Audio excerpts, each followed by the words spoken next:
یہ سوچ کر یہ کہہ کر چھوڑ دینا کہ یہ اب موقع نہیں ہے، ماحول نہیں ہے، اس نے سنت کو چھوڑا اور غیر کا طریقہ۔ حضرت علی رضی اللہ تعالیٰ عنہ فرمایا کرتے تھے کہ جس لائن کی سنت کو چھوڑو گے یہود و نصارہ کا طریقہ وہاں آ جائے گا، وہ جگہ یہود و نصارہ کا طریقہ لے لے گا۔ جس لائن کی، جس ماحول کی، جس سنت کو تم چھوڑو یہود و نصارہ کا طریقہ وہ جگہ لے لے گا۔ اس لیے میرے بھائیوں، آپ صلی اللہ علیہ وسلم کا فرمان کہ نماز میری آنکھوں کی ٹھنڈک، نماز میری آنکھوں کی ٹھنڈک ہے، یہ آپ صلی اللہ علیہ وسلم کا۔ اور ایک حدیث میں آتا ہے جس نے نماز کو قائم کیا اس نے دین کو قائم کیا، جس نے نماز کو چھوڑ دیا اس نے دین کو گرا دیا۔ نماز کا قائم کرنا، نماز کا پڑھنا نہیں آیا، نماز کو قائم کرنا، کہ جس طرح نماز پڑھنے کا حق ہے اس طرح نماز پڑھی جائے۔ فرماتے ہیں باہر کی ساری زندگی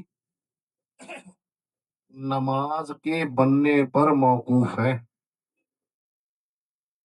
اگر اس کی نماز نہیں بنی ہوئی تو اس کی باہر کی زندگی بھی نہیں بنی، باہر کی زندگی بھی نہیں بنی۔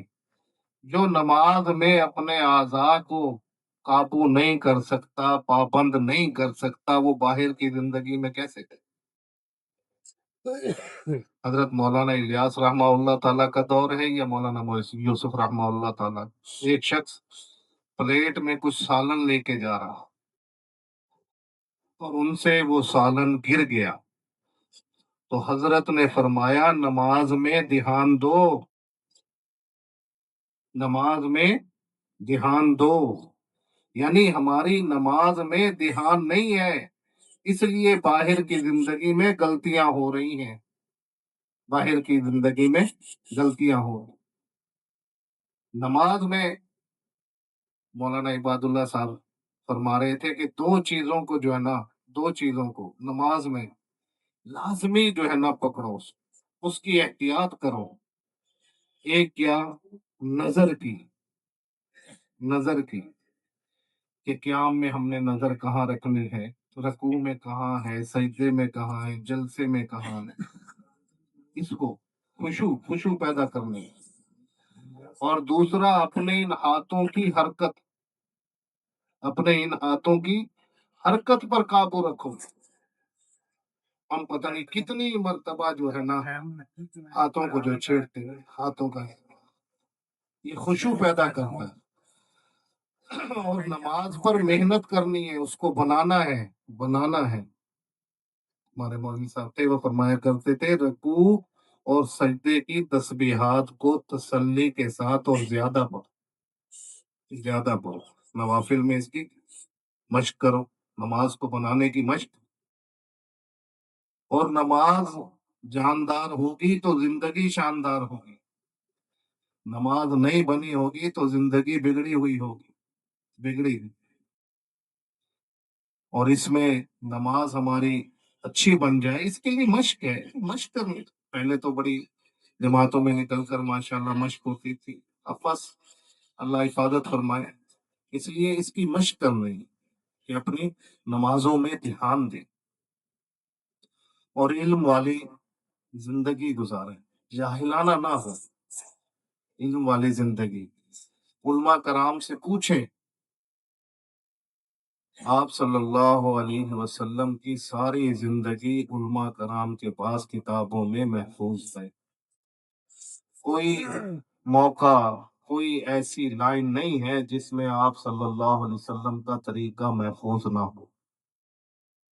علماء کرام سے ہم پوچھتے نہیں کہ ہم زندگی کیسے گزاریں، ان کی خدمت میں جانا، علماء کی کام، اور ان سے پوچھنا کہ میرے بیٹے کی شادی ہے، میری بیٹی کی شادی ہے، میں نے یہ معاملہ کیا ہے، میرا جو ہے۔ آج ہم مسائل پوچھتے نہیں ہیں، پہلے یہ مشورے میں بھی بات آئی تھی کہ روزانہ ایک مسئلہ تو سیکھیں۔ اگر ہم ایک مسئلہ روزانہ سیکھیں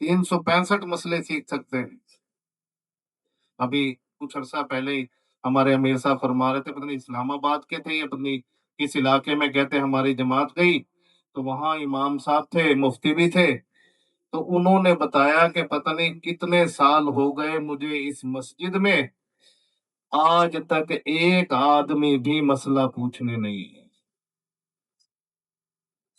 ایک آدمی بھی مسئلہ پوچھتے ہی نہیں، مسائل کو پوچھتے ہی نہیں، غافلانہ زندگی، غافل مسائل کو پوچھیں اہل علم کی۔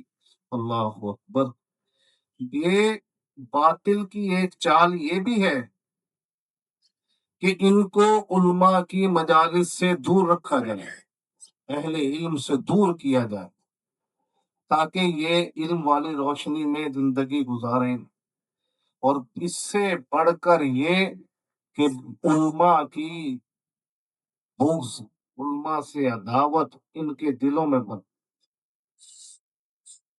یقین جانو علماء کرام کے بارے میں بات کرتے ہوئے ہم ایسے بے دھڑک بات کر دیتے ہیں، یار یہ مولوی ہے، مولوی ایسے، مولوی ایسے، یہی عام معاشرے میں یہ چلا ہوا ہے، مولوی ہوں اور مولوی ہوں، علماء ایسے جناب ہے، یہ تبلیغ والے ہوں، یہ علماء ہے، علماء سے بکس،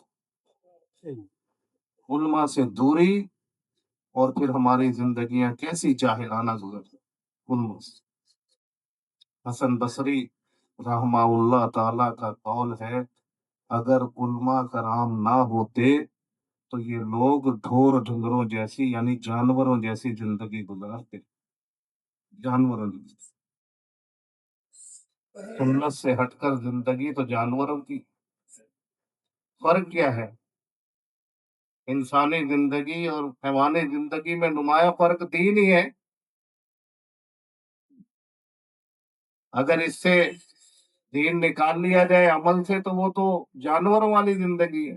ایک انسان پوچھا، صحابہ کرام نے سوال اٹھایا، آپ نے فرمایا اپنی بیوی سے صحبت کرنا بھی ثواب ہے کہ یا رسول اللہ، اپنی بیوی سے وہ تو خواہش ہے، اپنی ضرورت ہے، اس کو پوری کرنا اس سے ثواب کیسے؟ کہا کہ اگر یہ بیوی سے اپنی خواہش اور اپنی ضرورت کو پورا نہ کرتا، کہیں اور کرتا تو وہ گناہ نہ تھا، وہ گناہ نہ تھا۔ انسانی زندگی اور حیوانی زندگی میں نمایاں فرق دین ہے، اس لیے اپنی زندگی کو علماء سے پوچھ کر گزارے ہر معاملے میں۔ یقین جانو میں تو اکثر کہتا ہوں کہ آپ یہ وکلا کے پاس جائیں تو وہاں پر بھی فیس دینی پڑتی ہے کہ ہمارا یہ مسئلہ ہو گیا، اور اب تو اتنی مہنگی فیسیں دینی پڑتی، اگر ہم بیمار ہو جاتے ہیں تو ڈاکٹرز کے پاس جاتے ہیں، اور ڈاکٹر کی مہنگی سے مہنگی فیس دے کر اس سے مشورہ کرتے ہیں، مشورہ کرتے ہیں، پیسے بھی لگاتے ہیں اپنے یہ دنیاوی اس میں۔ یقین جانو ان کی عظمت پر قربان جائیں، فیس بھی نہیں لیتے، ہم جائیں تو ہمارا اکرام بھی کرتے ہیں، ہمارا اکرام بھی کرتے ہیں، خوش ہوتے ہیں، خوش ہوتے ہیں کہ ہم سے مسئلہ پوچھنے کے لیے آئے، ہم جائیں تو صحیح۔ اس لیے میرے بھائیوں اپنی زندگی ذکر کے ساتھ ہو، غفلت والی زندگی نہ ہو۔ تین تسبیحات ہمارے